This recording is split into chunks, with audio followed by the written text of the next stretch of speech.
کی سمجھ میں آج تک بی بی زینب نہ آ سکی.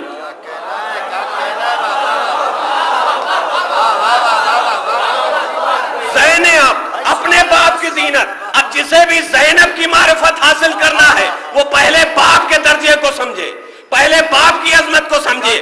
علی کون؟ کعبے کی زینت. زینب کون؟ علی کی زینت. علی کون؟ منبر کی زینت. زینب کون؟ علی کی زینت. علی محراب کی زینت. زینب علی کی زینت. علی عبادت کی زینت. زینب علی کی زینت. کہنے دیجئے علی مولائے کائنات ہے, علی کائنات کی زینت ہے, مگر زینب علی کی زینت ہے. صلوات بھیجیں محمد و آل محمد. زینب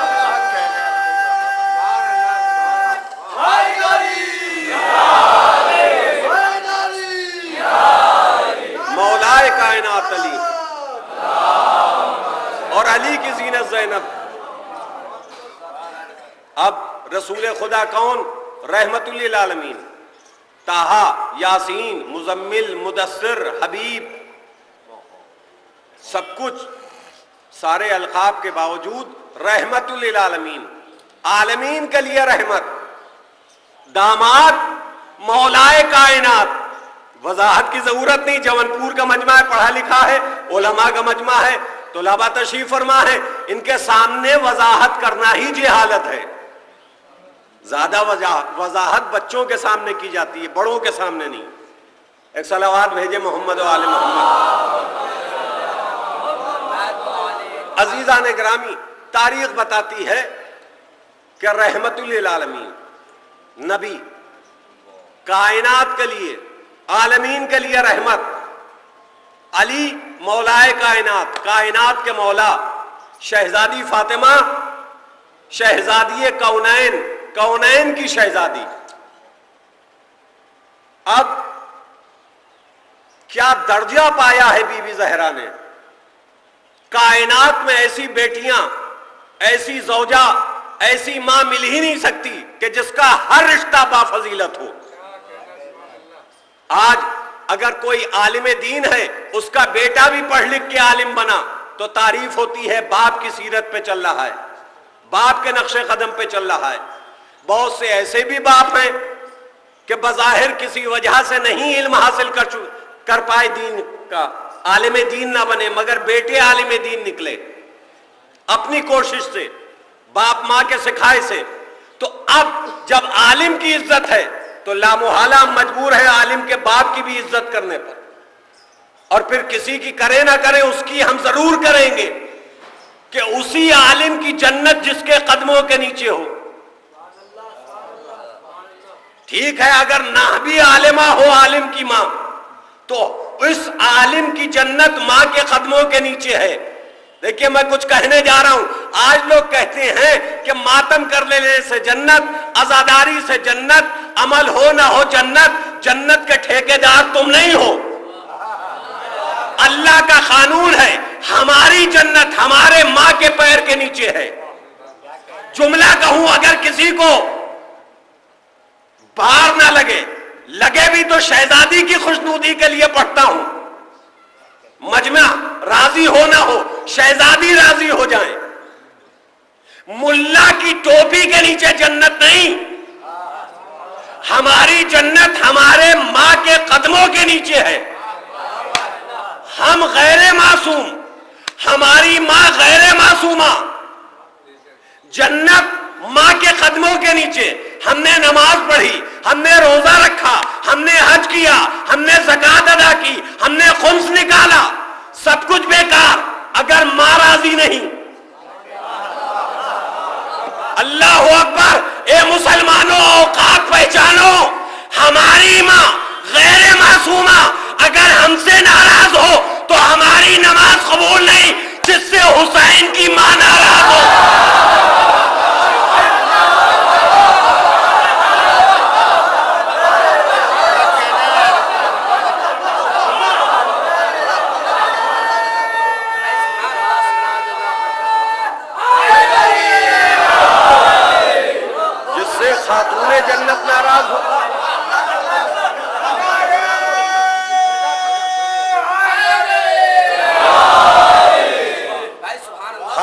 جنت نمازیوں سے خوش ہوں گی، نمازیوں سے نہیں۔ بہت اچھی بات ہے۔ خاتون جنت روزہ دار سے خوش ہوں گی، روزدار سے نہیں۔ خاتون جنت حاجیوں سے خوش ہوں گی، پاجیوں سے نہیں۔ خود رسول نے کہا جس سے فاطمہ راضی اس سے میں راضی، جس سے میں راضی اس سے خدا راضی، اس سے خدا راضی۔ جملہ رسول کا، اس سے خدا راضی۔ کس سے راضی؟ خدا۔ جس سے میں راضی، میں کس سے راضی؟ جس سے بیٹی فاطمہ راضی۔ اور ماں تو ماں ہی ہوتی ہے نا، اس کا بیٹا کربلا میں سبق سکھا رہا ہے حر کو، میں نے معاف کیا، میرے خدا نے معاف کیا، میں نے معاف کیا، میرے خدا نے معاف کیا۔ حسین نے حر کو پورا اطمینان دلایا کہ صرف میں نے نہیں معاف کیا ہے بلکہ خدا سے بھی معاف کروایا ہے، خدا سے بھی معاف کروایا ہے۔ اور پھر یہ تو قانون الہی ہے، قرآن اٹھا کے دیکھیے کہ اللہ کہتا ہے اگر تم میرے کہیں پر گناہگار ہو توبہ کرو گے میں معاف کر دوں گا، مگر میرے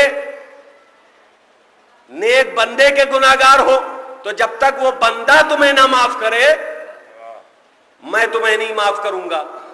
تو حسین کا یہ جملہ ابس نہیں تھا، بڑے کام کا تھا، میں نے معاف کیا اور میرے خدا نے، چونکہ وہ خدا کا گناہگار نہیں تھا، امام حسین کے لجام فرض پہ ہاتھ ڈالا تھا، تو مظلوم نے یہ کہہ کے معاف کیا میں نے معاف کیا اور میرے خدا نے معاف کیا۔